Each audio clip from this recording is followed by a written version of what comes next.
story. That's the day I've gone on to glory. Lay out in the shade. That's all I wanna do. Find myself a cave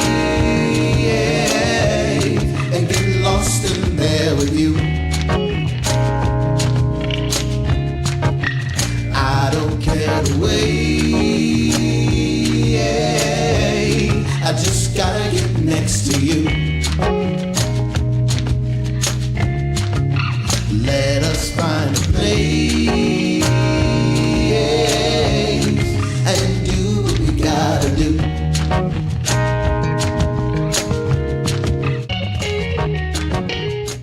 We are acting while black. I'm just acting, nigga. Yes, we are acting while black. Say, motherfucker, it's acting while black. Stay off the folks. You're Acting while black. What's that, Mo? What's up? Poppin', boy. How y'all feel? Falling down for the 99 Not a fucking day. 2000. Yeah. Congratulations, man. Thank you, brother. Thank you. Congratulations. Appreciate that. I mean, what we congratulating you for this time, man? My son just stayed winning. Yeah. I'll be like, look. We congratulate him for this time. I just posted. I had dropped my flyer, man. Well, I dropped my graphic for my comedy special, but Comedy Hype picked up my comedy special, so they gonna advertise it. Yeah. All right, okay. Well, congratulations, man. Fuck. Yeah, Comedy Hype gonna do that, and I'm gonna premiere the special on Memorial Day at whatchamacallit, Culture Park on 27th. Motherfucker, look what you saying right now. My comedy special. Yeah. Son, This the niggas ain't out here doing comedy specials. This is my 5th one. Niggas ain't out here doing that, Mark, bro. Like I know oftentimes I get accused of this all the time of not smelling the motherfucking roses because you know when you move so fast and your vision is here. The roses is in front of you, but the vision is like beyond the roses. But it's like, dog, I don't sit with many niggas in New Orleans on a comedic tip that talk about I got comedy specials, I'm on tours. Yeah. You heard me? Like that's something that 5 years ago you probably was like, damn, to probably get you now and be like, damn, nigga, all right. Right, it don't make sense, yeah. So fuck the well, yeah, man. That's one of the reasons why I'm doing like this particular podcast, man, because it's like too often, people ask me about like being how to get in the industry or what's it like, Yeah. And I'm like, okay, how about this? Let me talk to people I know that's in it, and we can give you our own freaking experiences. At the end of the day, the only thing you're gonna be hearing from different people is the experiences. Mm-hmm. It's not like you could. Nobody ain't got the code. Ain't nothing. You know? And you ask any motherfucker in the game, dog, and they all gonna have a completely different story where some random shit happened. Right. And the only thing I think is the constant is nigga didn't give up. Right. That's the only constant. Right. And nigga don't be lucky like that to just have a lick fall in their lap. Oh no, that ain't even. Nope. That is not how it begins. Nope. Especially not where we are. Right. And like I think people be on the outside looking in, and oftentimes they see the results without even taking it. This was a whole process. This was a whole journey. Like, Mm-hmm. you know what I mean? You want to be this nigga with the flashing lights and shit of this Right. chick I with say all that. I've been in the game 17 years, and if I blow up today or tomorrow, I'm gonna be an overnight success.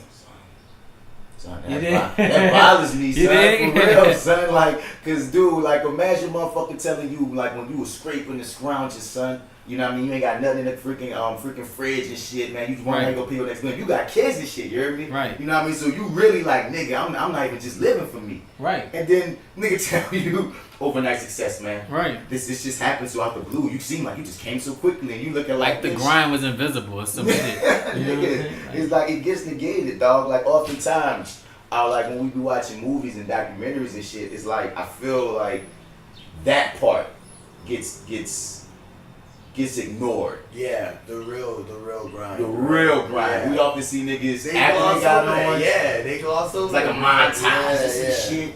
But nah, nigga, no. I want to talk about like the nitty gritty. I want niggas to know, cause I mean, I think I spoke about this before, man. I had a friend of mine ask me, amazing actor, and he asked me, "Dog, you think I should act?" And I'm like, I can't give you that answer, homie, because this whole journey, son, I don't know what you do. What's your life like? You know what I'm saying? Tell me what your life like. But yeah, yo, welcome to Acting While Black. Of course, he had the shit recording the whole fucking time, didn't he? Yeah, dude. Ain't this a bitch? Keep it real up in this motherfucker. Thank God I didn't say something incriminating. Well, no, I would edit that out. Like, you know what I mean? I wouldn't just have a nigga out shit like that. I like, you'd be like, nah, you say some shit. I'm like, hold up, I don't think. I don't confess to murder unless I take my wig and my eyelashes off first. What? But yeah, yo, welcome to Acting While Black. We're back. This is take 4, you dig? It's that actor guy, Martin Batts Bradford. You can find me on Facebook and at IMDb at Martin Batts Bradford. On all your other social media platforms at Mr. Batts. Spell it Mr. Out, you ain't gonna find me. And for AWB, man, we in this. What's up, folks? My name is Lawrence Webber, apparently your BlackActorPedia, knowing all of the information from Ira Aldridge to Sashir Zameda. Who are these people? Actors. You can find me on Twitter, Instagram, and Tumblr. That is Soulboy30. Check me out on Snapchat. That is LWeber584. And check me out on ArrogantObserversRants.blogspot.com, where the cat is reading Wig Out by Terrell Alvin McCraney.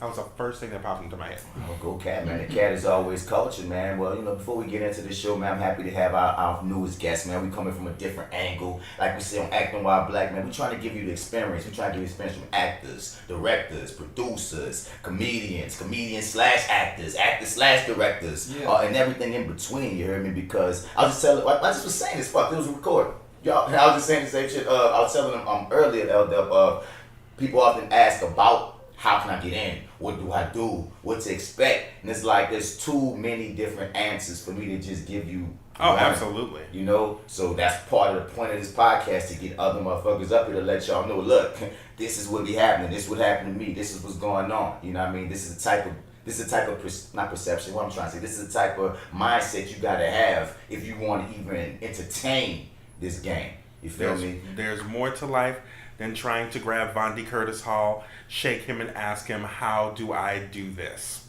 He was in town recently, right? He just got on one of my planes. Oh, word. I wasn't the ones filling up Diana Ross. No. Though I do not know why nobody did the joke, touch me in the morning, and then just walk away. What's up with our TSA with that shit? Somebody else, another celebrity, forgot who it was, had a problem. I was not. That was Angela Rye. There we go. Now I work there, so I have to go through TSA every day. Whoo! At least 3 of them niggas owe me a card on Christmas. Goddammit, they get close. Well, now and 2 of them niggas in JFK owe me one too. I mean, now we're famous for getting close as hell, apparently, dog. But before we get into the real the back of your hand and everything. Who you got for us? Who's the actor of the day? Who's our black actor of the day, man? Black Actor History Moment. Black Actor History Moment. Well, actually, shout out to everybody who won daytime Emmys, although the shit is not even on TV no more. Black Actor History Shout Out. I was trying to think what we called it. The Black Actor History Shout Out. Who it is? That's going to be a ton of people. That is going to be newer, younger actor who won an Emmy, Kaila Pettis, who is on Days of Our Lives, and fun fact, I had no idea that she was doing anything. Vernae Watson won the second. You know who that is? That is Vi from The Fresh Prince of Bel-Air. She was Will Smith's mom. Will Smith's mom! Yo, she been in the game. Yeah, she been in the game for a minute. Welcome back, Kaila. 52 years from what she's saying. She is now working on General Hospital, and she won her second Emmy. She's still in the game, getting it in. That's what's The black don't crack at all. Black don't crack at all. Shout out to Vanessa Baden, who you know from Gullah Gullah Island and Keenan and Kel. She was the little sister who always had a crush on Kel. Oh, what's her name again? Vanessa. Well, now it's Vanessa Baden Kelly. Vanessa Baden Kelly. Mm-hmm. Okay, Vanessa. Let me see your. Oh, okay, yeah. She won an Emmy, and I'm very happy about that because it means we can too. Wait, why in particular? She won an Emmy. Yeah, she won an Emmy for Best Actress in a Digital Daytime Series for her show Giants, which is on Issa Rae's channel, right? On YouTube. Yeah, shit. We can win an Emmy, goddammit. Let's win an Emmy. This the second year these motherfuckers been winning Emmys and Oscars off of YouTube. That's good though. That's amazing. That's great because that lets you know that no matter what platform you release on, somebody's watching. Right, and it's all still respected. Somebody is watching. Right. I want an Emmy now. Right. Let's make a show so he can win an. I want an Emmy. I want an Emmy, goddammit. It made it a distinct possibility. You hear me? One thing, funny enough that you're here, man. So the last thing. I will submit it, goddammit. I don't care what we do. I want an Emmy. Wait, I can't even get into that. Continue. You got any more? Yes, but I can't remember that brother's name. What? Yeah, I know. No, Terrell Thomas, who was also in Giants. He won for Best Supporting Actor in a Digital Daytime Series. So, not only are people winning for a web series, black people are winning for web series. I want an Emmy. Well, let's get an Emmy. I mean, it's not impossible, man. I just need new hard drives and stuff. Funny enough, my guest today was on the last thing I ever shot. And the reason that never came out is because my hard drive just said fuck everything. I was wondering about that. Yeah, it just deleted everything. And when you have so much footage shot for something that you're working on and then it's all gone, it kind of like puts you in the headspace of, it's like when you almost about to beat the game and you got to rebuy the game. It's like, I won't buy this game already. Motherfucking damn near beat already. You hear me? So it's like, that kind of slowed me up. But I'm getting my inspiration back. All the more reason that I'm still saying what I said on the last episode of Your 30. Shameless ass plug. Maybe we need to start like Patreon. Like just 700 motherfuckers giving us like $1. I mean, that's it. when I feel like I can get a consistent 700 motherfuckers to listen, then I'll try to get there because numbers $1. Just wild. Just $1. But let's get into that real right now, man. We have today, man. We have the homie, man. He's one of the most humble hot cats I know, and I say hot because this nigga's always working. Probably one of, if not the hardest working nigga in New Orleans right now. I'm gonna make my nigga DC Paul piss for saying that because he has his lie. But it's the fucking truth, bro. Every time I look up, man, it's a new show, it's a new gig. You on tour, you here, you there, you getting it in. Whenever I see you in the show, I'm like, damn, this nigga like even the crowds is growing, and I'm like, dude, like when you talk about homegrown, like what was the deal that was going on being self-made? Kylie Jenner, whoever the fuck tried to say she was self-made. Now, when we say self-made, we could definitely talk about you, my dude. Yes. Mark C's in the building, man. What's good? Funny as shit. What's good, y'all? I'm happy to be here. Excited about getting it in. Getting it in, dog. Welcome to Acting Wild Black. And you do a lot of that. Yeah. You hear me? So, first off, before we jump into everything, dog, let's let them know where the fuck you came from, man. Give us some insight on, like, how you got in the game. What started you? What was that first thing that made you go, yep, this is my road. This is what I'm going to do. Well, I had been doing comedy since I was 15. 15, I think.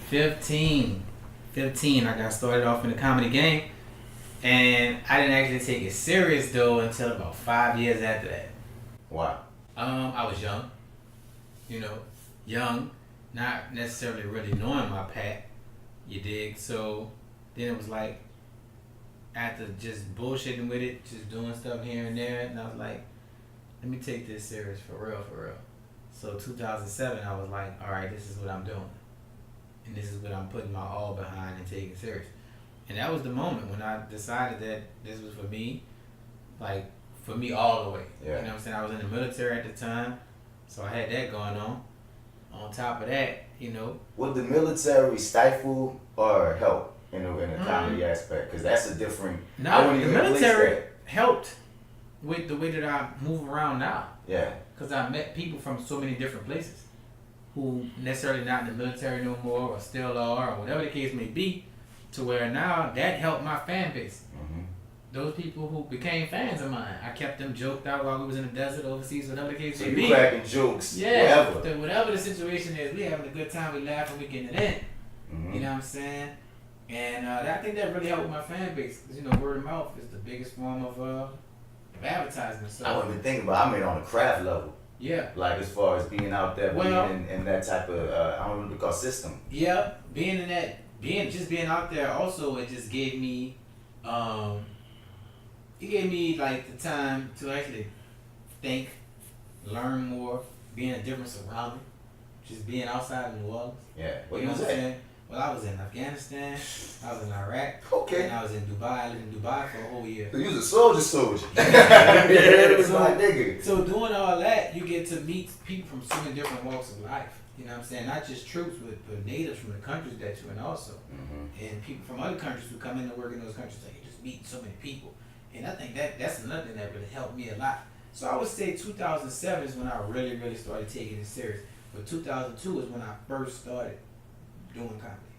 What would you call doing comedy? Like, what were you doing? Writing. Yeah. I was writing first. Then started hitting open mics. Too young to even be in the joints. Right, I'm about to say at Too young to 15, you even on the be in open there. mic, my nigga But balls they- was big. But when you got the talent, man, they let you in the spot. You know what I'm saying? The little JJ when we was little. when we was out there, Yeah. Around the same time JJ was getting his chops on TV, I was getting mine in the bars. Word. You know? I wouldn't even like my dude said, because you see I've been doing this for 17 years. I know black don't crack, but my nigga, you ain't old. No, I'm not even stretching your imagination. No. But you just started earlier. Yeah. And that's gotta be just 32, man. So yeah. cool. Because a lot of times, man, like you talk to people, whether we talking comedy, whether we talking acting, whether we been talking writing, and there's things that only experience can teach you. Mm-hmm. You know Right. what I mean? Facts. Facts. There's just period. Like, so when I hear that number, it's like you could start at whatever age as long as you put it in that time. It's almost Yeah. like penance. Once you put in that the sacrifice out there in the universe, And man. see, that's the thing. So many people out here skipping steps. So many people out here skipping Or steps. wanting man. or trying. It's crazy. Like, I'm nodding really hard for those of you who can't hear it. you can't skip steps in this game. No game. No You can't- game. You can't skip steps. You can't say I'm gonna do a layup in basketball and don't dribble. So, Like, you know what I'm saying? Like, it just don't go like that. Sorry. So it's so many missing steps. Like these dudes, like these social media cats, man. Like, true, I applaud them. Get your bread, young man. Yeah. That's how it's coming to you. But you gotta go hit some open mics. You gotta sharpen up your material. You can't be saying, "Oh, I'm a headliner," and you ain't even never got your chops yet. or even call yourself a true comedian if you ain't hit Yeah. that stage. Well, I would still say it's a form of comedy, you know what I'm saying? But I think if you're going to exploit another side of it, like as far as stand-up, because that's a whole different lane. Right, and I want to ask you about that because when you bring it up like that, there's comedians, there's stand-up comedians, there's comedic actors, Exactly. and that's not. Some people have it all, A comedic, but yeah, some a motherfuckers comedic are actor just may not necessarily be able to go up there and give you a 5-minute set, right. because that's not their style. But can they deliver funny lines from a script? Hell yeah. Good timing, good Kill it, timing. You know what I'm saying? Like Jack Black. Mm-hmm. Jack Black is not a stand-up comedian. Never thought about that. He seems like somebody that would have done stand-up, but no, he's a comedic actor. Yeah. Comedic Straight actor. up. Will Smith too, because he just tried stand-up recently. Yeah, but that was his first time. yeah. I'm about to blow your mind with one though. What's that? Marlon Wayans. He is. That's so he just started. 'Cause I know he has a stand-up Marlon special on Wayans Netflix. just started. So he was. Yeah. When we just been fucking with him just on All some them natural years just because things. his brothers were stand up. Right. Kevin Ivan Wayans and Damon. But he can act though. Sean is a stand up. But Marlon is a comedic. He's a actor. comedic actor, right? And that's when he had to He do been that on Little Color crossover. since for so long. But him going into stand up, he's new. He's relatively new. I'll say he's been there about 5 years. But still, that's Yeah. still new for somebody who we picture as funny pretty much our whole life. Right. Yeah, far about exactly. childhood. Yeah. You know what I mean? But yeah, he's doing stand up now. Right. I mean, I think you would always want to flirt with it, just being so close to comedy And and your people do. family. People do. Yeah, and I do want to ask, that first time, I'm not sure if you remember really heavily. I know I've done it once. Scared the shit out of me. Oh yeah, it's scary, man. Dude, I think straight shit. up, I think stand-up comedians are among the bravest of anybody. Yeah. It's like being running down Canal Street butt naked. Son, for real though. Because like I said, I'm All eyes saying on you. Shout out, Expecting Yeah. you to Yeah. be funny. shout out to Young Funny. Oh, that silence is just terrifying. Yeah. I'm standing up there, sweating my ass off. It's like, okay, I got a couple of jokes, but anytime you hear that silence, it's just, oh my God, I'm gonna die right now. I'm gonna die. Yeah. This is how I'm gonna die here. It's just that's top notch. It's like, that you give it. Jesus, I'm coming. It's Because like, you can't hide behind anyone else's words. at all. These It's are your all words. fucking you. This is And you I'm out like, here. okay. I'm coming, Lord. So what do you think would make what's your ingredients to a dynamite or like a great comedian? What do you think they all would need to have to be well-rounded? I would say, first off, delivery. Delivery. Delivery needs to be sharp and crisp. You gotta speak with conviction. You gotta talk like you're confident. You gotta feel like you got the biggest dick in the world when you on stage, because you're like, man, I know I'm funny. If y'all ain't laugh, that's because y'all don't have a sense of humor. Right. Like, you gotta take it like that. So that's one thing, you know, just delivery, conviction. Well, that's more than one thing, but those things are big. Then having material that's different enough for people to vibe with you. You know what I'm saying? Nobody wants a repetitive comedy. Right. Somebody who harping on the same thing that all the comedians harping on. It's like with rap. Yeah. You know what I mean? If you're a rapper Try to just be spitting different. about that same old shit, you won't tune in as much as Yeah. the nigga coming with a unique take. Be different. You know what I'm saying? That's the best thing to have. And then the last thing would be just be funny. That's the last thing. Like, be funny. Like I always tell people, if you're gonna do comedy, somebody had to tell you at some point that you was funny. And that's why some of them niggas think they can skip steps, because they think, well, I'm just naturally funny. And then you don't realize, no, this is a craft. Yeah. So you can take a natural God-given ability, which is to be funny, and you can hone it into a craft. Right. That's the difference. You can't just go say, oh, I can do it just because I can do it. So I know cats that I knew this one cat in particular, man, they said, I'm just gonna step on stage, I know I'm funny. And it's like, son, so nothing written, nothing planned, nothing. And you know, they got people out here who can freestyle, that's the thing. But that shit get you so far though. Right. There's gonna be a time where you gonna get a crowd in front of you that's gonna want some material. Right. I mean, I think that's just the professional way to be. If you're gonna call yourself a comedian or stand-up, it's almost like a rap. I expect you to have some shit written. You hear me? Like, you should have bars on your brain at all times. Say you're going to 30-city tour and you're gonna freestyle for 30 cities. Shit. In the acting world, you gotta have some kind of monologue in your pocket. You hear me? It's just all part of it. If you're talking about like taking a title, you did. Throw it to you, Lars. Well, yeah, absolutely. Now, speaking of skipping steps, I'm not sure if you were knew about this story because you work so goddamn much.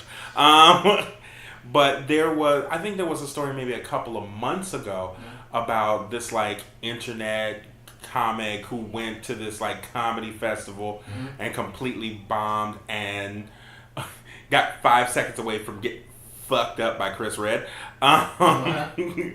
So that really kind of I love him. He's hilarious. But do you feel like I said, because once again, those are internet comics. It's different on stage. Do you feel as if I lost my train of thought, which is scary. Do you feel that there are more people out here not taking that, it sounds so stupid, but not taking that aspect of comedy seriously? Oh, hell yeah. A lot of the vets in the game don't even blink an eye at the internet dudes. But when we do a show with them internet dudes, man, we open it up to them dudes. Them dudes are going last. Yeah. Like, could you believe that? Like, them dudes are going last based on the amount of followers they have. Because as the technology is creating a whole nother lane, man. Yeah. Because, I mean, I deal with it too as an actor, man. Like, dude, they're even at a point where I could lose out on roles to a nigga who got more followers than me, even if I'm better than him.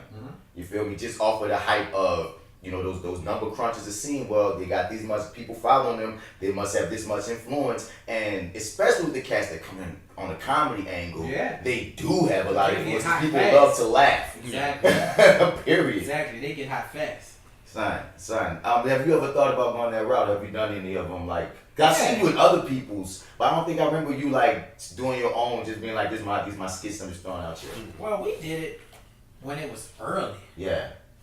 When we did like shit New Orleans girls say. I remember that, yo. That was 7 years ago. Yo, yeah. That was viral, my nigga. Very viral. Yeah. We had millions of views on it. It was on World Star, everything. It just went crazy. And that helped a lot with my career too. I ain't even gonna lie. And I think a lot of people have stuck with me because they was like, well, we wanted the videos, but this motherfucker's a dynamite stand-up. So it was like, they stuck with me over the years, but I didn't get bunched into like saying, nah, we just want to see the videos.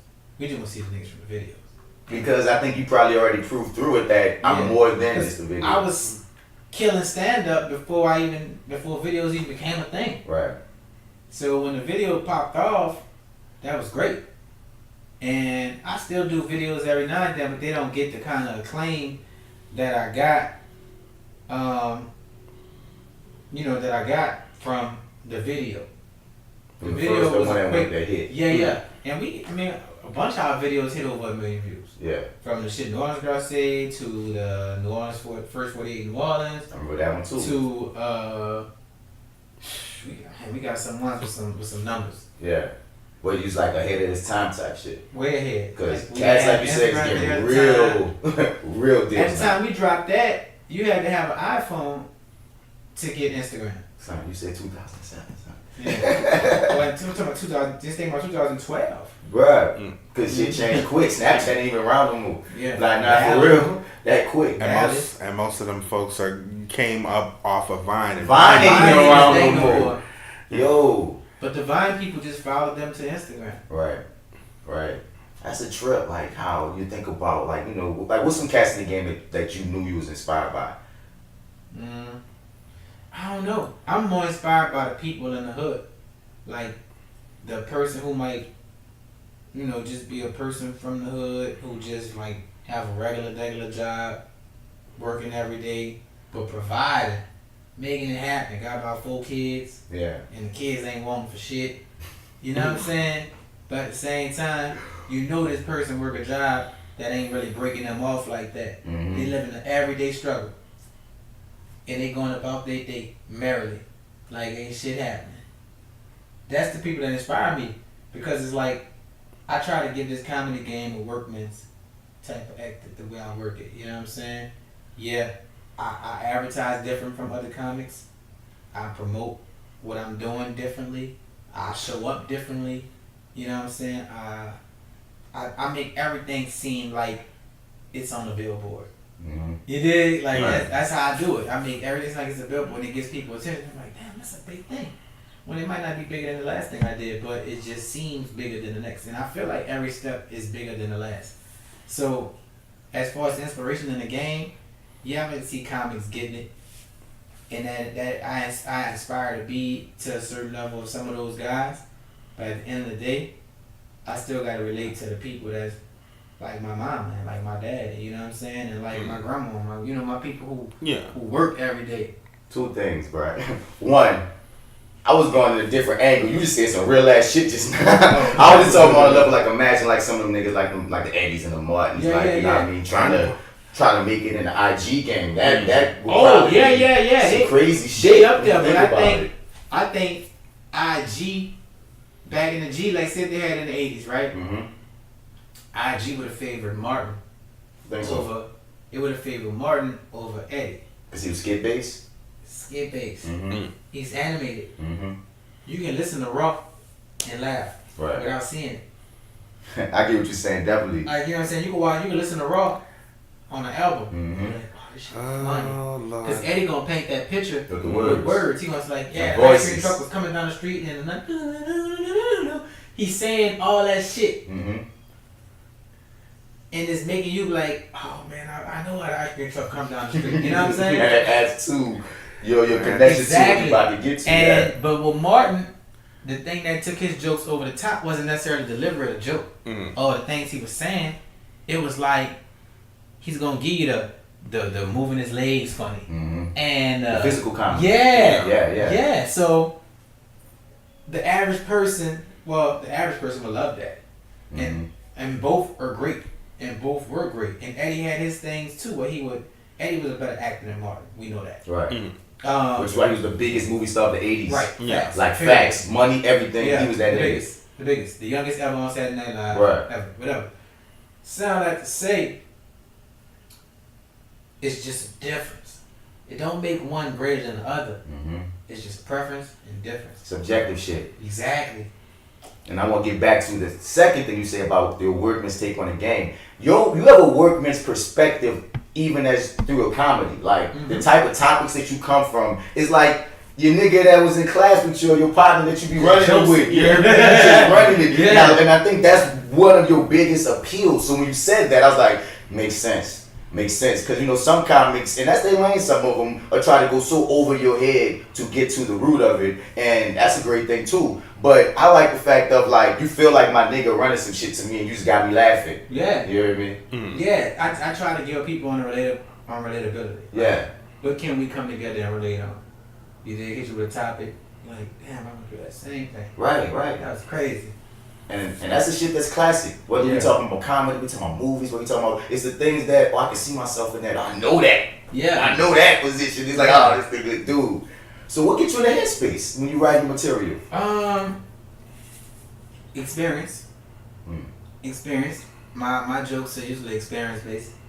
Then I add put a little accent on it, you know, like some gumbo, you know, throw a little accent in it. A little turkey. Throw a little feeling in it. You dig? So, and then I add my spin to it, and it's like, that's what's gonna make it funny. This is a regular situation, but here's how we're gonna make it funny. And that's what I do to it. Cause so much shit happen in life, Bro, yeah. you be like, the fuck. But it's that third eye. I mean, who was it? It was an act. It was a. How you like, why me? Like, I'm me of all people. Right. Like, I'm supposed to be in this funny ass situation. Who was it? I don't know. It was some great. Some cat in the game was saying like how comedians got that third eye. That while we all go through these things, y'all know how to see it from a funny perspective. Yeah, y'all know to capture that too. You feel me? Like the other day, I coach a baseball team with my sons, and like my son's like the only black player on the team. And so we had end of the season pool parties Sunday. And I don't know about y'all, but I don't like the way white children play. Like, I do not like the way they play like a different type of roughhouse. Yeah. And one of my sons, he'll be like thinking that shit cool and playing with him. But my other son, I'll be ready to fight their ass. Right. I mean, this is the culture, motherfuckers. Each other in the balls and be like, we good. That shit cool. Like, you know what I'm saying? Like my youngest son, he ain't with that shit. Around, dude, I stuck my finger in your butt. No. Yeah, see what I'm saying? No. They do shit like that. No. So, literally. So the whole party, I'm sitting by the edge of the pool. All the other parents over there drinking a beer. He's not watching these motherfuckers. I got my eyes on these motherfuckers. You know what I'm saying? Like, right. we not, this not about to fly. Anxiety through the roof. You hear me? I'm on pins and needles in that mug. Right. I'm just looking. Just making sure don't shit pop off.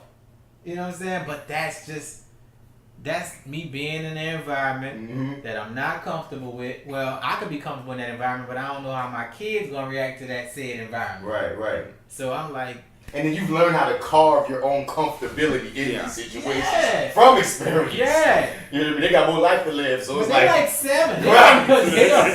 They don't right. All the way on this earth 7 years, baby. Yeah, they don't know they ain't experienced shit yet. Bro. Shoot, man.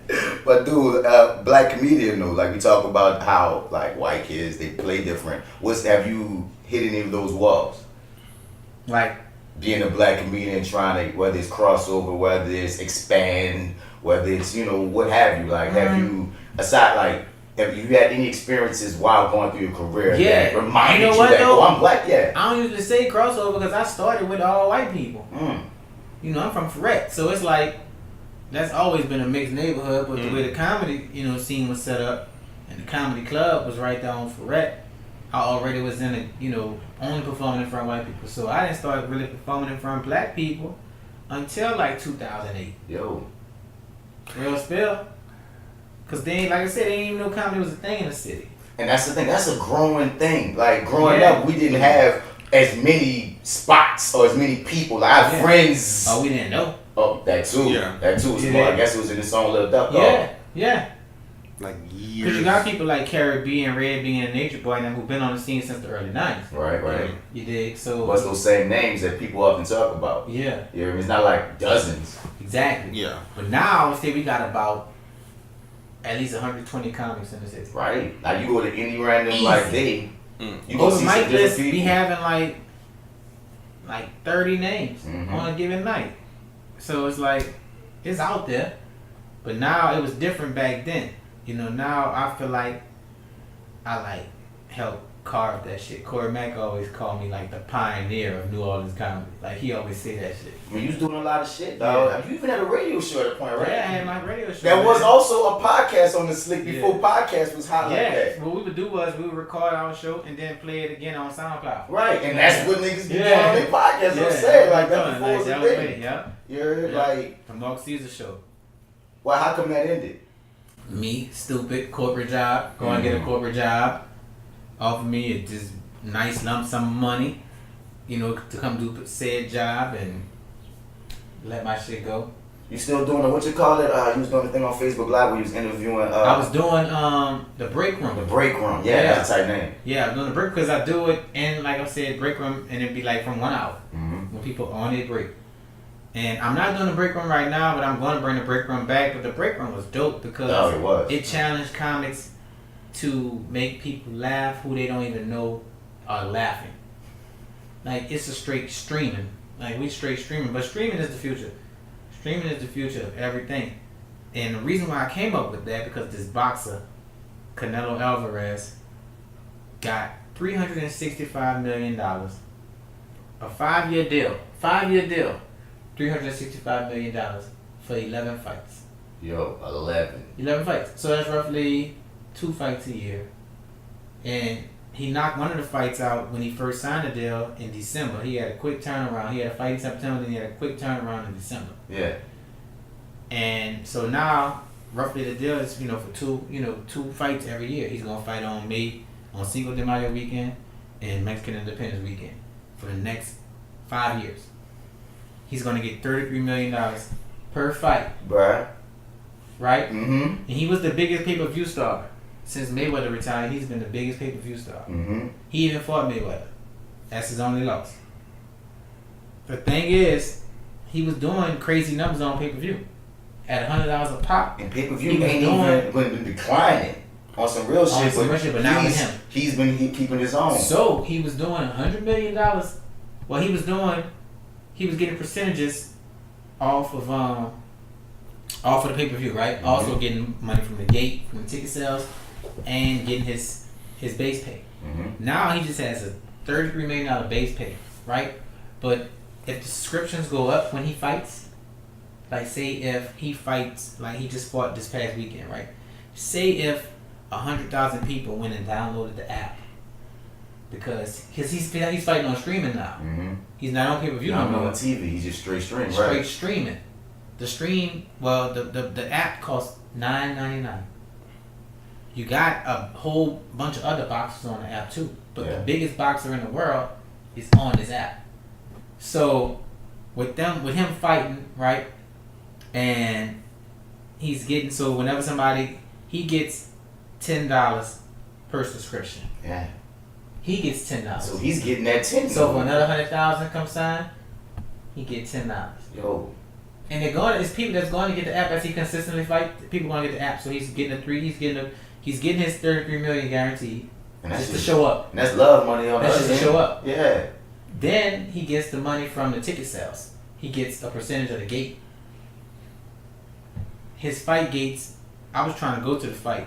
The tickets in the bleachers, in the top, the damn near ceiling, was $350. It's a Hispanic boxer. Yeah. Killing it like this. Yeah. That's what's happening. He been in the game over 12 years. Well, he been in the game for a minute. He been fighting since he was 15. He just made 29.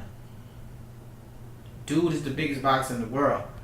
When he signed that deal on streaming, when I seen that he left pay-per-view to go to a streaming service, I got the streaming service. I have it. It's only $9.99 a month. Right, and he's like, that's what most people are saying when they decide to get it. The price you will pay for one of his fights on pay-per-view, you can get 200 fights a year, 200 fight shows a year on this app for $9.99 a month. For basically $120. So that's what you take in comedy. So I want, and I'm saying out to say, I want to bring comedy to the streaming world. Mm-hmm. It hasn't been done yet. When I did Break Room, that was the first of its kind. My next step, y'all gonna hear it here first on this podcast. There you go. My next step is my next comedy special I do. I'm gonna stream it. Like I'm gonna stream it live. Yeah. I'm gonna live stream it, and then we'll record the stream. But while it's being recorded, I want the comment bar up on the screen. Y'all better pull y'all dicks out. This nigga talking about some shit that niggas is scared of that. Like I want the comment bar up on the screen. Bruh. I want all the laughing emojis, whatever. If it's a trash joke, I don't care, whatever. I want it on the screen while I'm doing it for everybody to see. Just like with Break Room. That's what Break Room was. Mm-hmm. But you talking about a set? But I'm doing a set, a special. The lights, everything. You dig? Of course I'm gonna have to have some type of audience in there with me. Yeah. But I want to stream it. And I want to stream it. And I want to record the stream. I'm gonna put the piggy bank up on there. So people can pay the piggy, because they got, you digital piggy bank and stuff like that. All that. But I'm gonna advertise it. It's gonna be crazy. Dude, the whole idea and the concept is like, once again, it goes back to, okay, what are people not doing? Exactly. You feel me? That's what I'm always asking myself. Mm-hmm. What are people not doing? You know what I'm saying? Especially with the I won't do resources that. we have. I won't do that. Dude. And that's the only way, that's the grace. Then a lot of comics are scared of a lot of shit. Like they scared What you of said, I know scares comics. Yeah, they scared of this shit, Streaming man. live I don't blame comedy. them. I ain't faulting them for being scared of Right. it. It's something to be scared of. But at the same time, that ain't me. I ain't scared of that shit. You know what I'm saying? I made it back from Afghanistan. I ain't scared. And I'm from Uptown New Orleans. I mean, in a few wars, bitch. I was born in the war. Yeah, so I ain't really got much to lose. You dig? And oftentimes, they got actors in our game that often say, dog, like, the roles that scare me are the ones I need to take. Yeah. Because what am I running from? And then think about this, though. Think about this. You do something, and you the person that break the door down, you often don't get your credit for breaking the door down. Not the It's first. the motherfuckers that come behind you that get the Flip it. credit. But every now and then, motherfuckers will be like, oh no, yeah, he did that shit, but such and such is the one that started that. It's always years later after it popped, and then you Yeah. find out the hidden history. Like the and Buddy shit. Bolden movie or some shit. You know what I'm saying? Right. Even Hidden Figures. Yeah, Hidden Figures. Like, yeah, we know Louis Armstrong. But we ain't But know what these y'all black know about ladies. Buddy? Yeah, what y'all know about Buddy Bolden? You know what I'm saying? Right. Openness to even have him even come on. Exactly. And it's a revolving deal, dog. But what you got, L, dog? Because I got, Speaking of scared comedians, Oh. there's been a lot of talk, especially within the last year or two, about quote unquote the oversensitivity of culture as it is now. Oh, it's sensitive as fuck. And to me personally, I've never seen it as, but I have a fucking sense of humor. I never seen it as, oh, everybody's so sensitive. It's just more people.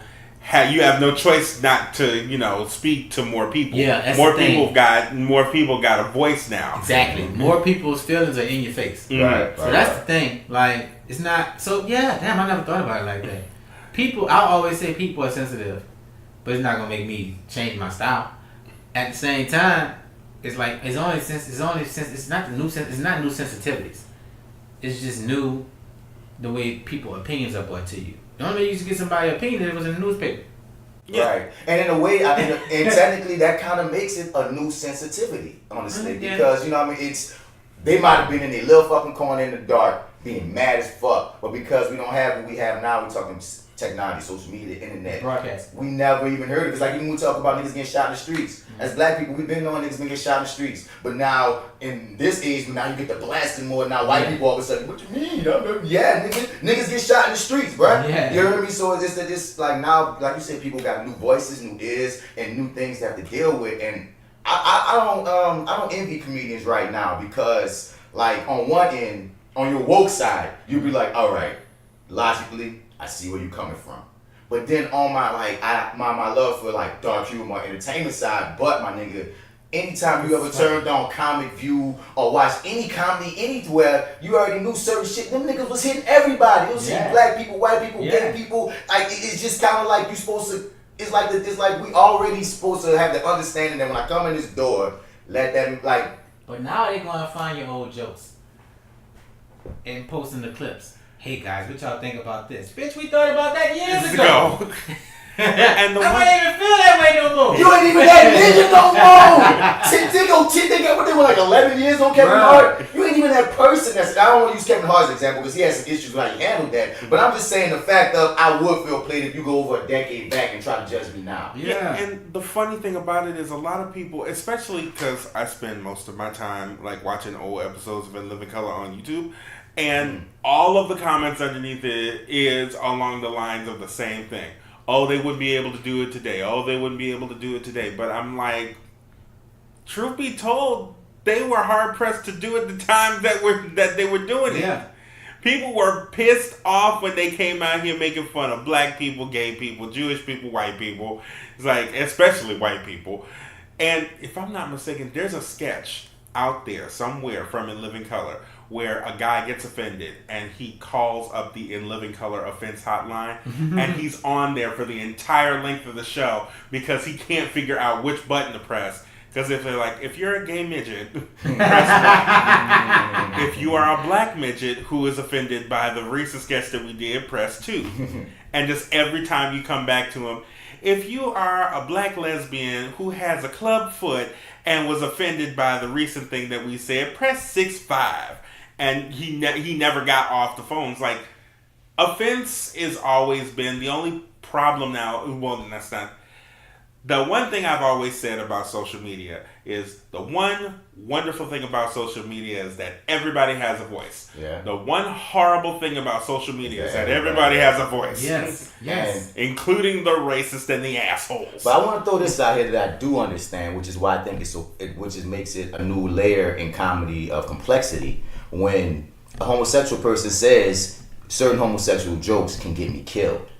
And that is true because, you know what I mean, you throw these jokes out here, they become the status quo, and some people don't take them as jokes. They take the rhetoric as, oh, this is how life is. And the next you know, like in the zeitgeist of our society, we have like, you know, these people with these false stereotypes about we black people, gay people, whomever. And next you know, once again, we got hanging gay people, we got hanging dead black people. Yeah. So it's like we got hanging all kind of people, and it's like one of those things of on one end, everybody should be able to get these jokes, but on the other end, I understand that. So what do you do as a comedian when you juggling that that possibility?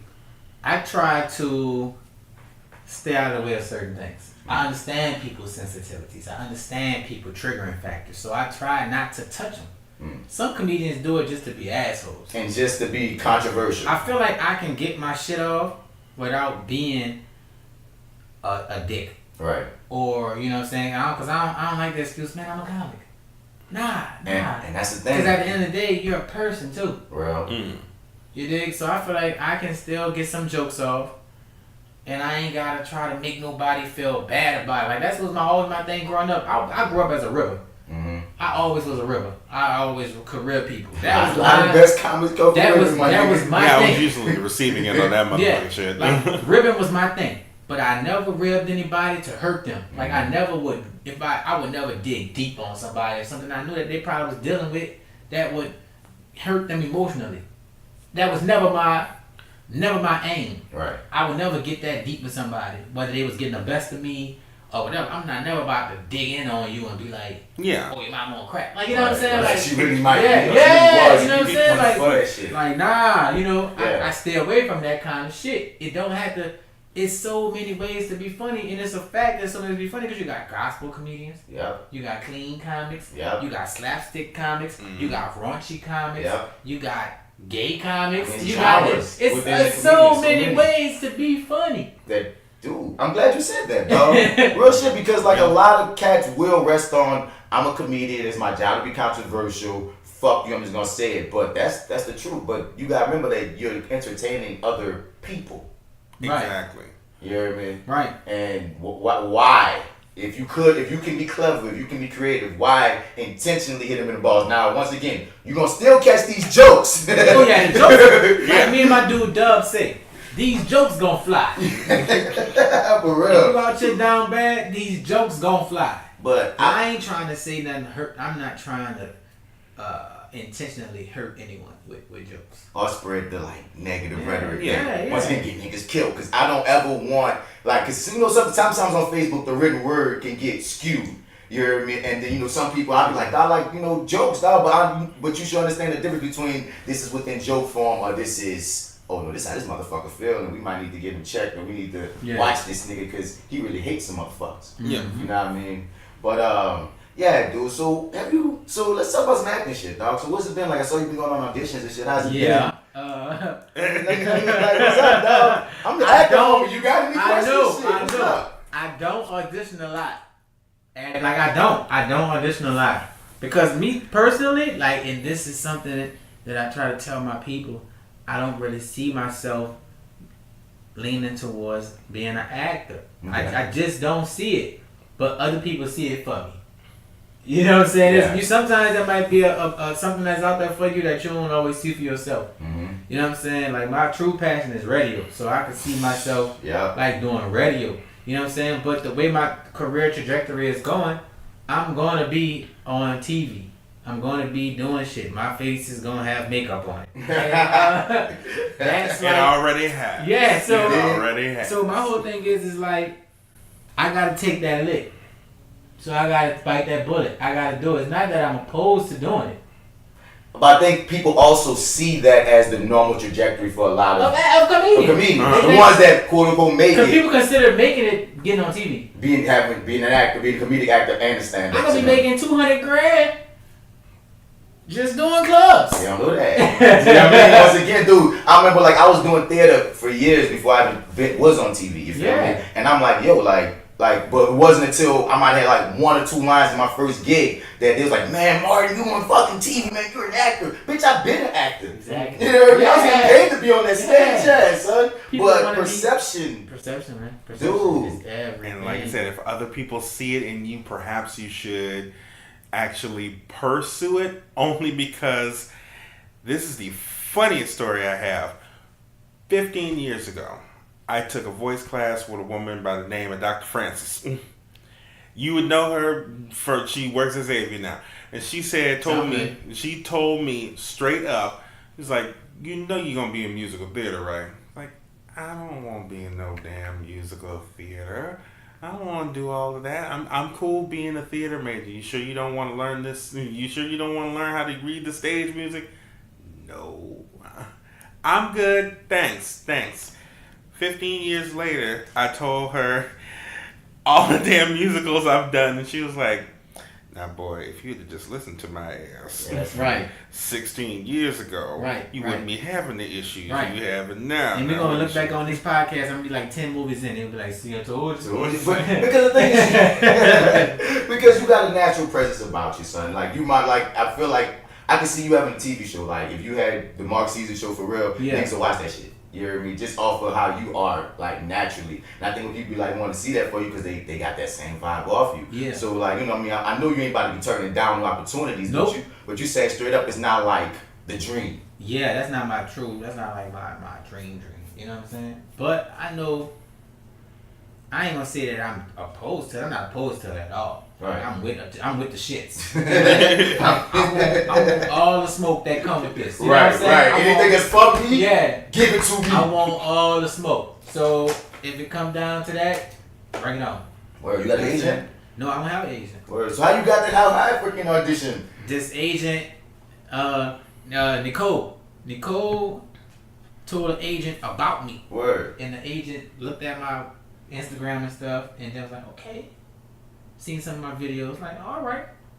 And sent me the script. Real. Yeah. Yeah. Okay, because I remember the same goofy ass audition. Yeah. And I'm like certain times as an actor, though, we get shit that we know this ain't even for me. You Right, hear me? right. But you still got to do it, you know, because you got to satisfy your agents. When I saw you had that, I laughed. So I'm like, yeah, nigga, throw this type of shit to a comedian, dog. Yeah. Like, this damn. I can And do you was like, you is me. Yeah, exactly. I did the same audition, dog. I got timing. I can do comedic acting. Yeah. But that thing was not like That shit wasn't even like funny to me. You know what I mean? What Like, I don't even see the comedy in this. Like, you know what I'm saying? Yeah, I know it's gonna be a lot of improv in that motherfucking movie. Yeah, and I love improv, dog. It's gonna be a lot of like improv. Like they gonna lean on the comics a lot. I feel like they had that bitch cast already. Like certain shit, so I'm like, too. especially when you see who got it. DJ, Yeah. DC Young Fly, and was it Lil Yachty or somebody? Yeah. Y'all already knew y'all was gonna give that shit Yachty to a them rapper. niggas. You know what I'm saying? But y'all was Yachty gonna got- use his name. Yeah. Of course. And You know? it's on MTV. Oh, it didn't get to the theaters. No, it's on MTV. I heard you wasn't gonna have Red Men. Yeah, it's on MTV. You know, How the MTV fuck you do you know, how without MTV, Red Men? MTV produced the first one though. Yeah, but it went to theaters. Yeah, but it was still. It's fucking classic. It's fucking classic on some high shit. Nigga, like what? Yeah. Yeah, Shit really? about them finding the book and Yep, that's all that shit about the book that left them, and I thought there was gonna be in it because in the script it's like one. They made it seem like they had a dream. Had a dream and Red Meth showed up, right? Yeah. So when they had that whole article of Red Men, they gonna be in there, like Red Meth probably saw that script and was like, you know what? Like I ain't fucking with it. I'm good. Yeah. I'm good on that. But it's like, okay, so we talking about writing, dog. You're writing your own freaking. But I am a writer though. Yeah. Yeah, because that's one thing. That's another thing about perspective that be bothering me about people. Once they see you one way, that's all they see you as. You know what I mean? Like I'm an actor, but I write, I direct. I'm even an editor. You know what I mean? But people Right. know he be acting. I'm like, okay, that's great. I be acting, but I do other shit too, and you do other shit too. And last I checked, you was working on your own series. Yep. What's your app with it? Yep. It's coming along. It's coming along. We've been having some real good meetings about it. Word. I'm excited about it. The shit gonna pop off. What's it about? Let a lot of people know. So it's called Comedy Club. Mhm. It's really loosely based on when I opened up my comedy club and all the wild shit that could have happened and did happen in the comedy club. You know, With the characters of New Orleans. with the characters of New Orleans. You heard me. So yeah, yes, because New Orleans is full of characters. Right. I mean, I feel like you have material for days just sitting on a bus. Yeah. You heard me? Yeah. Just taking around the bus Yeah. and looking at niggas like, Yeah. taking a walk. Hey, look at this dude. Right. And she having a full breakdown back there. God Yeah, damn. Yeah. When you Well, that's anticipate too it coming? Hopefully at some point, I would say hopefully in the fall. Hopefully in the fall we have some visuals to put out. Because that's one of my things about like why we was creating, why I like to create stuff as well. Because like many people say this. Oftentimes you out here not begging, but it can start feeling like, dog, I'm waiting for you to give me your role. Mhm. I'm waiting for you to do this. Yeah. And dude, we got We computers, have the means we to have the open our own means. doors. Dude, not like people like 10, 15, 20 years ago didn't have what we have now. Nope. You hear me? But now it's like, dude, there's You can almost win no Emmys. excuse. Like you just said, you Yeah. just win the Emmys off YouTube, nigga. But also the thing about that is though, saturation. Mm-hmm. Because there's so many people doing it. Yeah. Right. You know what I'm saying? When you had to get a shot to do it, it was different. But now it's so many people that do the shit to like, okay, it don't deter you from doing it though, because you see, like, it don't matter how many people doing it, it might still be my shot. But it goes back to what you said earlier about being original. Exactly. If you don't come from, and most times people try so hard to mimic what someone else is doing, not understanding that we're all so fucking different, Mhm. that your own experiences are probably so unique and so funny that you should be pulling from that shit And at the instead of same trying to do time- what this nigga or this chick doing. The cream always rises to the top. Period. True. Period. You know? So that's another way to look at it. So what else? Like, what's some other future goals you might be having, dog? Like that you throwing out there? I like dreams, dog. Yeah, I get off yeah. on dreams. I'm opening up another comedy club. You know what I'm saying? I want to tour. You know what I'm saying? Which I always tour, but I want to tour with I want to tour arenas. I don't want to do an arena tour. What's the steps to take to even put on a tour? Man, just having connections, having people, just having fans in different cities. Yeah, Basically. touching those markets. Yep, going back and doubling up. Every time you go back, double up. You know, how many people came to the last one? Let's double that. For real. You know what I'm saying? Let's see. Hope the people that came got that word out, man. Y'all got to see this dude. So would you reach out to the cats, to the promoters, the people that have? I put my own tours together. Word. I booked the venues in every city. Every city I booked the venues. So if I take a loss, that's my loss. That's your loss, man. If I take a win, that's my win. Self-made. You dig? So I put my own tours together. I don't really let people book me like talking about it. When you started that, like, dude, That's been my wave. Dude. That's been my wave. Like, I'm thinking, yes, I like, get booked on shows. Yeah. And that's all cool, fine, and dandy. The majority of my shows, though, are me deciding, all right, I feel like going to do something. Then I'll start putting some shit together. My son said, I'm currency, nigga. Yeah. I'm Nipsey, nigga. I'm gonna get all this indie money for myself. And I don't think people know that. Like, I don't think people know, like, that's my way. But I base my whole comedy shit off the hip hop grind. Mm-hmm. You see how many references I get? I think I act in the same way. But I built my brand as being the dude that hosts the rap shows. You mean literally the hip hop? Yeah, that was my grind. Yeah. I would go to South by Southwest, not when the movies are there, not when the comics are there. I'm coming a week after, when the rappers are there. That way I'm the only comedian, the only comedian on the scene. You're gonna stand out, right? And they gonna show love because you're not in competition. I'm hosting their shows. I'm cracking my jokes in between acts. You know, I'm doing 10-minute sets at different shows. I'm moving just like the raps. I'm going show to show. All right, I go on at 4 at this venue. I go on at 6 at this venue. I go on at 8 at this venue. I'm moving just like that. Earlier than a person probably would tell you to. Yeah, I was doing that since 2011. Yo. Hitting South by Southwest. Before I even had kids, I was doing that, moving. What made you start that? Like, what made you think that? Because that was me once being again cool with so many rappers. Real. And, you know, because the New Orleans comedy scene boomed. No, not the comedy scene, I take it back. The New Orleans rap scene boomed in 2008. At the Stone, that's when everybody, like, got back. And we started doing the Sound Clash at the Blue Knot. And around that time, you know, the Sound Clash started kicking it off. You had a lot of rappers who hot right now and doing their thing come from that cut of cloth. Like D1 come from there. Yeah. You know what I'm saying? Alfred Banks. Yeah. And that's a dude that's not getting enough freaking respect in our city, Alfred Banks.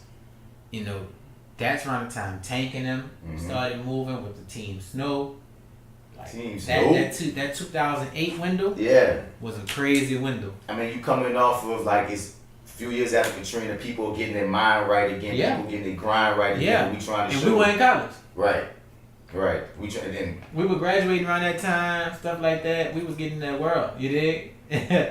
We was getting in that world. And niggas really set up some foundations that are paying off now. Yeah. When you really think about it. Yeah. 08, man. 08 when it boomed. And that's when I really was like, all right, I'm in it full-fledged.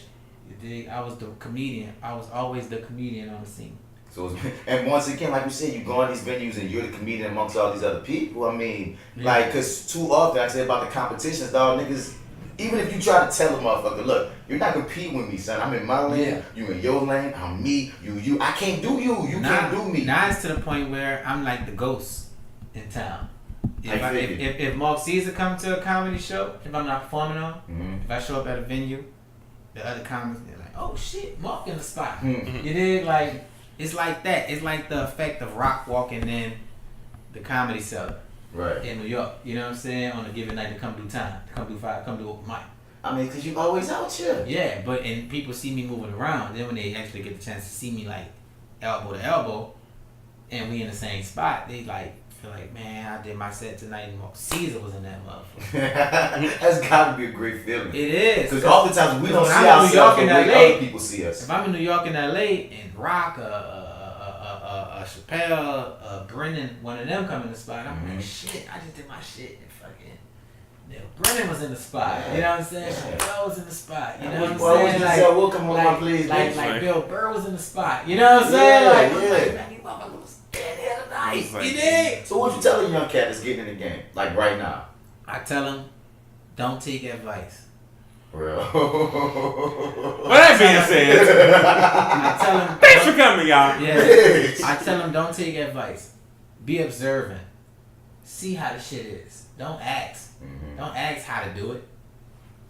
Visualize how it's done. See how people are doing it. look at what people are doing and say, okay, do I want to do that or do I not want to do that?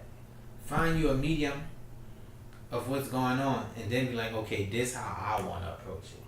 Because what's good for the geese may not be good for the gander. So I can give you all the information in the world. I can tell you stay away from janky promoters and you still gonna get shiked on the show. I can tell you not to perform with certain promoters and you still gonna do that. Cause you wanna get out there. Right. You know what I'm saying? I can tell you every bad move I made. And it's still gonna be 10 more bad moves for you to make. And a lot of times you got to. I can tell you all the good moves I made and you could be pissed off at me and be like, cause that shit ain't never happened for you. And that's another thing too that motherfuckers be having to understand, dog. Like specifically what you just said, you can't do exactly what I do because I'm me, and that's not even shitting on you. It's just not shade or none of that. It's just and you when you go making your moves, they gonna be somebody coming behind you that can't do what you did, and you're not gonna be able to, man. It made me think about one of my partners when I was in high school, son. And he was in high school, like he needed help talking to a girl. And like, you know, I was always pretty comfortable with it. Yeah. So I'm giving him all my shit. Right. But he can't pull it off. Right. You hear me? I'm telling him, but he can't pull it off. And, and that was one thing that taught me early, like, oh, you gotta find your way. Your way, my nigga. You gotta do it what's good for you. You gotta do how it work for you. How it work for you. Because you can tell when he's fake. Yeah. So, but I can't, and that's what I do in the game. I direct comics to the right way. You know what I'm saying? I tell them from the jump when they get with me, like, Picture Pants Comedy, we represent about 40 comedians all over the country. Yo. You dig? Under our umbrella. So it's like, all those people look at me and they follow me. And then they start getting their own chops in the game. And then they start doing their own thing. And then people start following them. And then now we a flock. You dig? Yeah, right. But at the same time, I didn't give them information verbatim on how to do it. I check them out. This is what I tell everybody. They say, man, I want to get in the comments. I said, all right, why don't you come with me to open mic? We go to open mic. I say, don't sign up. Just watch tonight. Right. All right. So when you come back, let's come back next week. Bring 5 people with you. Bring 5 people with you that know you're funny. Those 5 people that come with you, they're going to laugh at your jokes. Those 5 people going to make those other people that's there laugh at your jokes. Because laughter is contagious. So once those people are laughing, now what that do for you? That made you comfortable. Confidence too. That made you comfortable. You was naked at first, but you put a robe on. At least. You know what I'm saying? I say I got no drawers. Yeah. You got that fucking robe on. If this strap come off. Right. If this strap come off this robe, like your mama coming to the door, because you don't know what the fuck she did with the strap with the robe you bought from Mustard. She done lost the strap at 12:30 on that damn Mother's Day Sunday. You heard me? Now she holding it like, baby, come turn my light off. But you got the strap though.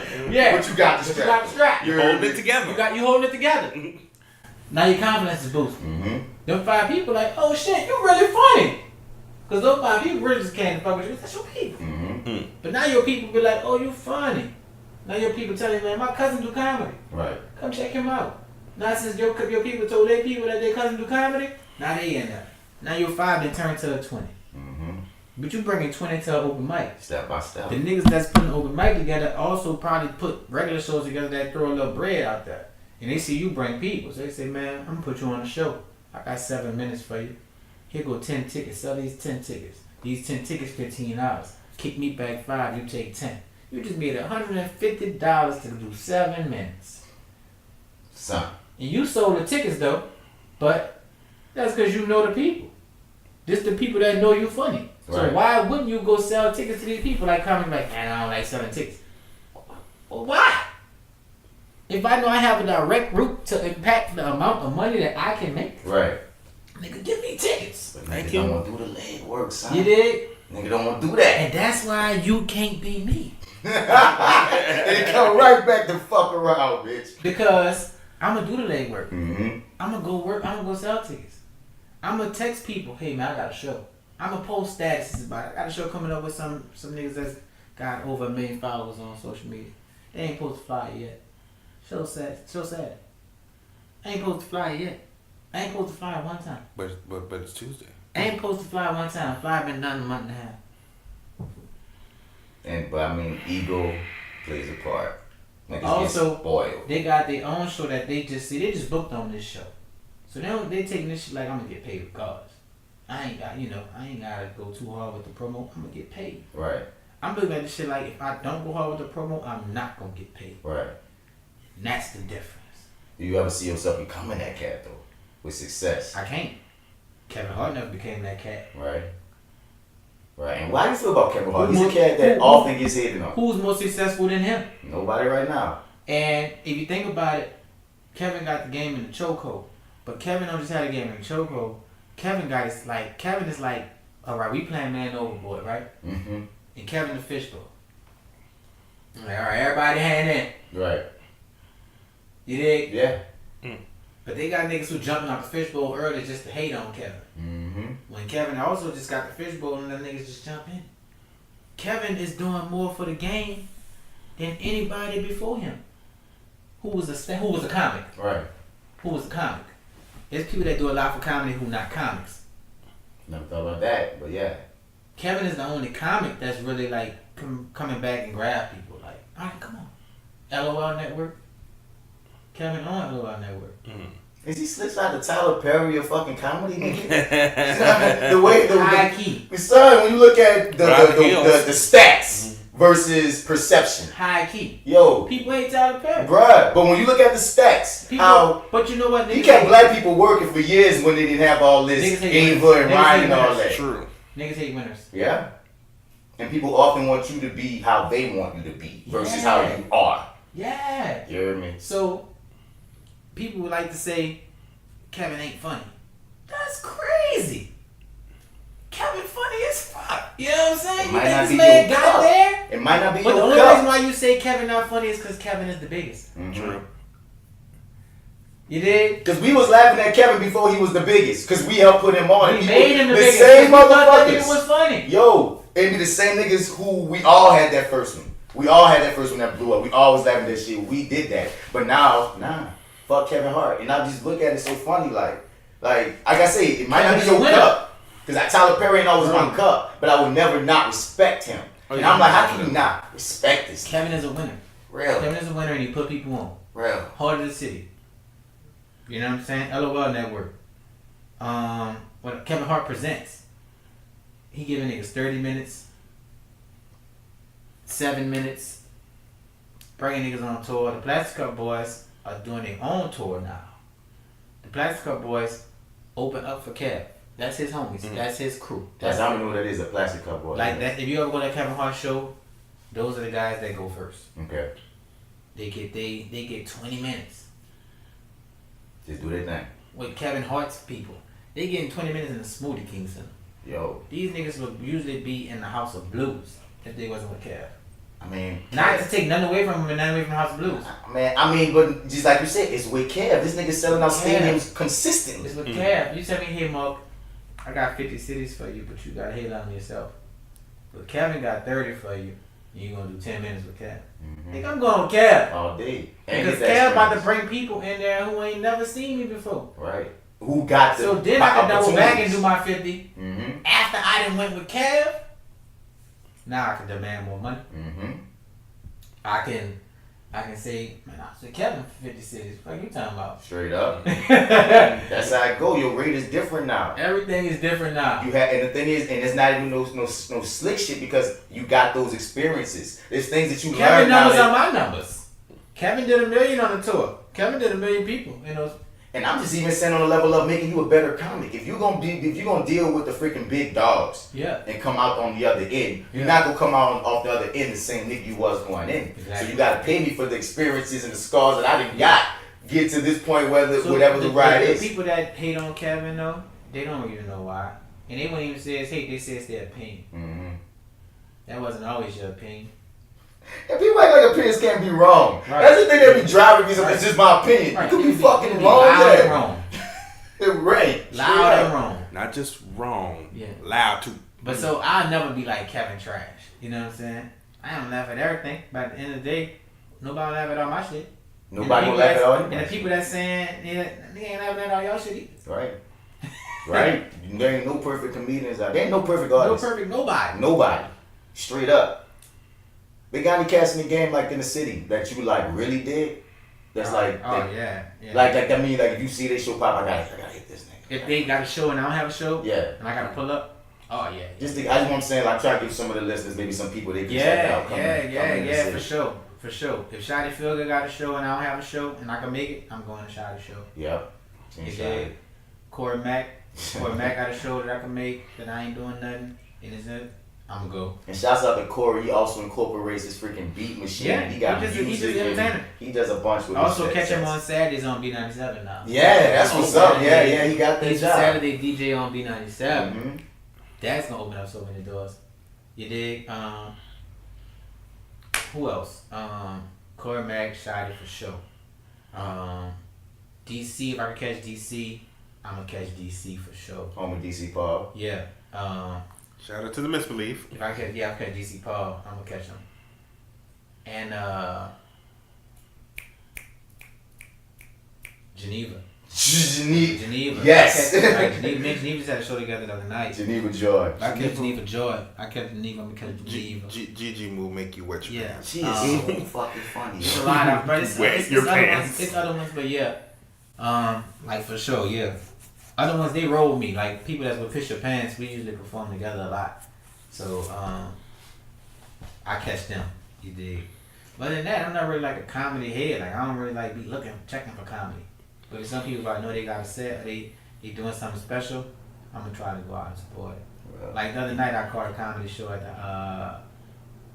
the Dragon's Den last Friday, and I caught Laura Sanders, Jeff D, Marcus Bond, Isaac Cozell, and Mary Devin Dupuis, and they all killed.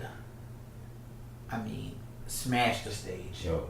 Smashed the stage. I still cannot wrap my head around Marcus Bond. Yeah. Only because, like 6 years ago, I directed a show at Dillard, and he was in it, and I never thought he was going to be a stand-up. For real? But not only is he a stand-up, but he's funny as shit. He's moving to Chicago too. Like, He's moving to Chicago in like 2 weeks. really funny. Yeah, he's getting out of here. He's from Milwaukee though, but he's going to Chicago. He's gonna do his thing, man. I just want to put faces to these names because, like, we already know being in New Orleans, man. Like, we know We hear the about talent. people like We know the talent that's in our city, and so many cats do things, but it's like they don't get their proper spotlight. Or they don't get, or sometimes people like, I don't know where to go. I don't know who to look. Well, here go some people you can look up, you can check out because we have a scene. New Orleans has one of the hottest comedy scenes in the country. Bruh. Real spill. I can believe it, dog. We have one of the hottest scenes in the country right now. With the amount of comics we got, the amount of shows we have there's a different. You can go do comedy somewhere every night of the week in New Orleans. Man, DC always tells me that shit. He's like, dude, every night you can find something. You can find a show every night. I don't think you have because you don't think about comedy when you think about what perceived New Orleans is. You can find a show every night. And I'm to the point now where if I do a show, I can promote that motherfucker in one day. People gonna pop. People gonna show up. Like tonight I'm doing Masquerade, but y'all gonna hear this later. But it's Tuesday and it's May 7th. And I'm doing Masquerade tonight. They hit me up spur of the moment to come through and do Masquerade. I posted it. I'm probably gonna have about 50 people come on the stream. You dig? I want to put it up about 2 hours ago. People love to laugh, dog. Yeah. Yeah. People need to laugh. Well, I hang my hat on being a draw. I mean, you are as well, man, but just try to be a draw. And the only way you can be a draw is being consistent. Yeah, I get aggravated. Sometimes I feel like some comedians don't care if nobody. About what? If they don't care if nobody don't see them. They don't care if no one sees. Why are you getting up to telling jokes then? Yeah, I really feel like people don't care because I put comedians on shows and gave them a chance and they didn't promote it. So if you didn't promote it, obviously you don't care if nobody sees it. Like you don't care. I felt that way about making movies, and I'm like, son, you in a movie. Why you ain't sharing the freaking link? Yeah, you in it. That that's don't make sense to awful me. hard. You know what I'm saying? Bruh. You ain't gotta just be my baby. You know Right. what I'm saying? Especially if you get some shine. Right. Like, we in it. Might be like, but man, you can't fix people. All you can do is, like you said, from dump, point them in a direction. Yeah. And that's all I can really do. Yeah. You feel me? Before we get out, LW, you got something before you get into your actor studio joint? No, but I still have the actor studio joint. This is a questionnaire that I give to everybody. It's consistently evolving. It will. Cause we. So I just for the comics, for the comic here, comic singular, goddammit. I'll start with actually this one. What comedian, living or dead, would you want to do a set with? Living or dead? Living or dead. Mitch Hedberg. Wow. Who's that? Mitch Hedberg was the king of one-liners. I mean, old school white guy in black and white shit. Nah. Mitch was young. He died early, man. Real early. Real early. Like shoulder length hair. He looked like a hippie. Wore glasses, shoulder hair, baggy suit. Word. He did. Just had him all. It just kept coming. He just kept coming. So definitely Mitch Hedberg. That's art in itself, one-liners. Dead or alive, Mitch Hedberg. Yeah, for sure. What is your favorite word? My favorite word. It can't be a cuss word because that's another question No. farther down. Nah, because I don't curse a lot like that. I don't know, my favorite word might be twerk. I say it for everything. Like, I say it like an affirmation. Like, I say it like something good happened. Like, man, twerk. Yeah, like, that's twerk approved. You know what I'm saying? Twerk that shit, man. Yeah. Twerk, my favorite word. Gotta be twerk. Here we go. It's just my favorite action. Anyway, what is your least favorite word?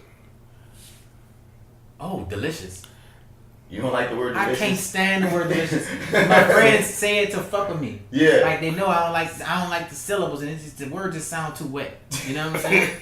It's like moist. Yeah, like don't nobody like no damn moist. Yeah, like delicious. I hate the word delicious. What is something that you cannot live without? That I'm gonna change without.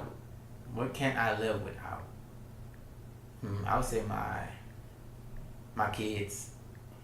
I can't live without my kids. But let's say something like if I didn't have kids, right? Let's just say regular day life thing I can't live without. I guess water. The natural. Water. What sound or noise do you love? The sound of like raindrops, like just rain. I love the sound of rain because when I was living overseas in the desert, it never rained, and I felt like once I got back to the rain, I was safe. Like I felt like the first time I felt rain, I was like, okay, I'm good. I'm out of that situation. Right. Gotcha. Transition. Yeah, so I love the rain. What sound or noise do you hate? Oh shit! This is about to be the good. sound of noise that I hate and I can't stand. Smacking. When people smack when they eat, that's my biggest pet peeve in the world. I can't stand a motherfucker that smack. Like we know how good your food sounds. Like we can hear the seasoning in your food. Like, you know what I'm saying? It's like that sounds good. Get the fuck out of my house. Yeah. Get out. What is your favorite cuss word? Favorite cuss word? If you use, the one that you actually frequently use. Damn. Shit.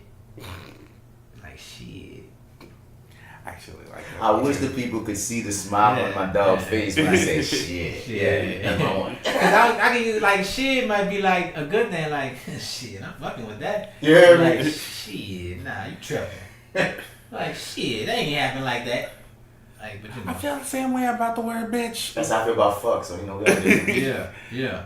Cause somebody came up to me, I think the other day, and it was like, "Oh, is this flight delayed?" Well, no, it'll be here in 15 minutes.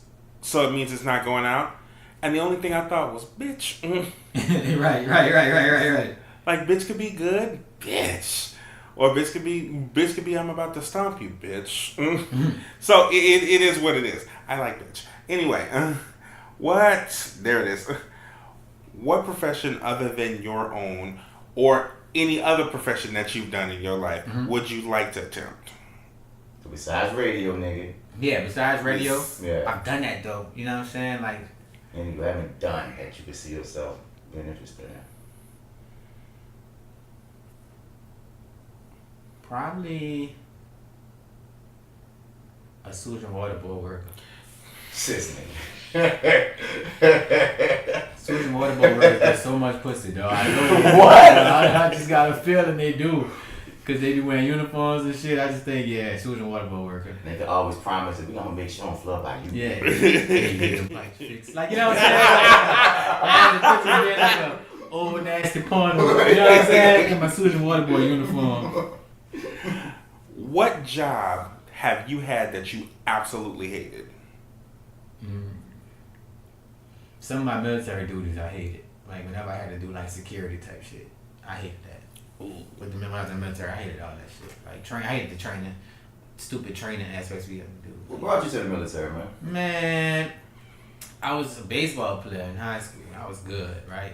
And I didn't get the scholarship I thought I was gonna get. My coach told me, and he thought I would be a good fit at Delgado. I wasn't trying to hear that shit. I was ignorant. I ain't have no adult in my life to tell me that would be a good move. So I was like, fuck it, I'm gonna go to the Air Force. Yeah. The military scared me. I was like, I don't know, I ain't trying to do that. And you just say fuck, but that's the like they often say that's the like the lighter branch we gonna choose. Yeah, Air Force is light. Air Force, it ain't light. Like you do some. You know, you gonna do some shit, but the Marines, you hear those stories. But yeah, Air Force take care of their people. You know what I'm saying? They're not trying to fuck over you. Like it's quality of life thing. Bro. So. What black production film at any time would you like to be a part of? And if it is in somebody else's role, what part would you want to be in? So you mean like it was like a reboot or a remake or some shit? Yeah. No, the original thing. Or you could jump in the original and just take that nigga wrong? Yeah. So fuck you, Eddie, I'm in Boomerang now, nigga? Yeah. Okay. I would have liked to be the Scarecrow in the original version of The Wiz. Ha! I was not expecting that. What? Why? What about that one? That was a saucy ass role. Michael Jackson killed that shit. I mean, he swiped that shit. Yeah. So like, that's just sticking brave. But my son said, I'm going to take Mike Jack shit. Yeah. The swag Icon. out. Yeah. The Scarecrow and The Wiz. Okay. If heaven exists, this is the last one. I have these all out of order like a motherfucker. That's another one. If heaven exists, what would you like to hear God say when you arrive at the pearly gates? War was down, bitch. Yo! I think that's your best. That's the best one. I've ever God had. had his arms open like, whoa, what's down, bitch? Straight juvenile, boy. You ain't think you was coming up here, huh, little bitch? Like it's going to hell, huh? Nothing follows that. Boy, I put you to do comedy, boy. You know that, boy. You be doing my work. You heard me? You ain't going to people say you going to hell. I know they was lying.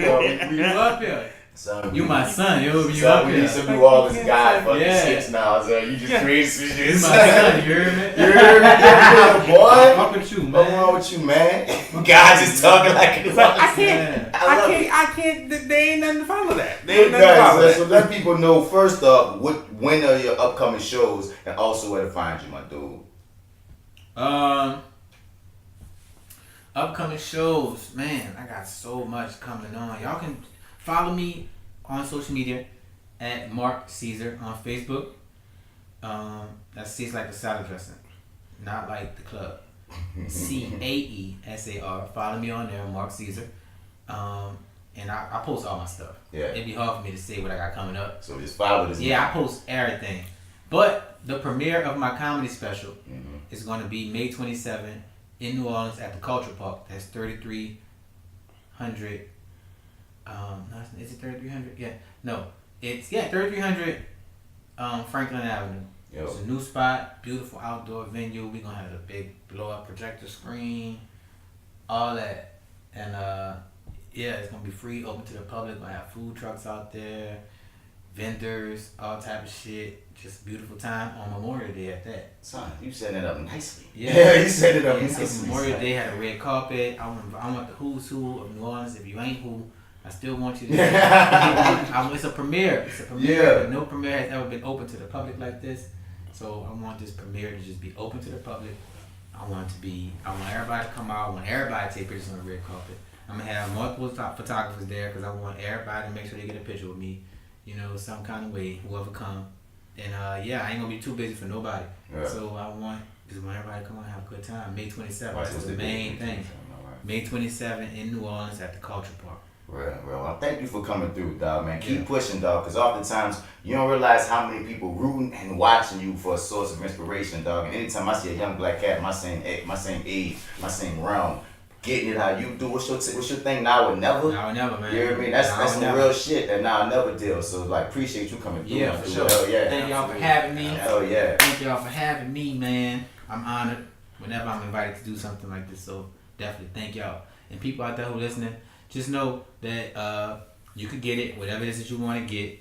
Just put your mind to it. You know what I'm saying? Like my man Young Jeezy said, the world is yours and everything in it is out there. Get on your grind and get it.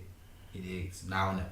Nah, never, man. So we getting out here, dog. Thank y'all for listening to Take 4 of Acting Wild Black. This is that actor guy, Martin Bass Bradford. You can find me at Martin Bass Bradford. And on Facebook and on IMDb, Martin Bass Bradford, everywhere else. Mr. Bat, spell that Mr. out. Oh, you ain't gonna find you, boy. And hit us up at flywithbass@gmail.com for anything Acting Wild Black or Fly with Bass related. If you want to talk to, D-Mac, Alpha Joe, man, or anything you want to talk to us about, hit us up at flywithbass@gmail.com. Yeah. Hit up reviewing that at gmail.com. Once again, you refer it, we review it. And, it's Jay Steele, that's Marty Edwards, man. We got all these things going on, and, we here. We appreciate y'all listening. I suggested one, but I don't know whether y'all even want to see. It was the one that I was talking about this past week. That awful ass movie with Daquan Richmond. What movie? That movie called Thriller. Oh, you want us to watch that? Yeah, I never even. Shoot yourself in the toe first. Just get really, really, really, really, really intoxicated. But no, I think that's the funnest shit to review. Whack shit. Because we get our jokes off. The fuck is this? Thriller. I'm going to try to write that down. We're going to catch that. And my dude that's listening up, Peanut, we got you. In time review is coming. But let them know, Marty. I am not Marty. I'm sorry, man. I'm just so used to Marty being on my right. I'm better. You can find me on Twitter, Instagram, and Tumblr. I am Soulboy30. Check me out on Snapchat if you still have the shit. That is LWeber584. And check me out at ArrogantObserversRant.blogspot.com, where the cat is reading Wig Out by Terrell Alvin McCraden. Yeah, man. So, till next round. Oh yeah, shit. Sorry. I did not pick up my cue. Wait, my bad. But in a minute. So Yeah. it was understandable. We try to get back in the swing. Exactly. But we got some shit coming, dog. Like, I'm excited to get Mark Caesar. We got Lance Nichols coming. We got my girl Tanya Wavers from Queen Sugar, and she about to be in that joint, Mom. Shit. Yes, I am so ready for that. Dog, my joint look right here. Like, dude. I'm ready for Octavia Spencer to fuck some shit up. Fuck some white kids up. That's what's going down, son. And paint one black kid white. Hey, it is what it is. And she hasn't been in the trailer, son, but she got a role, and I'm proud of her. So it's like, we back with a vengeance, motherfuckers. Extremely. You dig? So once again, thank you for your support. Thank you for your shares. Thank you for all that, man. Till next round, man. As I tried to say earlier, trying to get my daughter to get his catchphrase in because I love it so much. Stay off book, folks.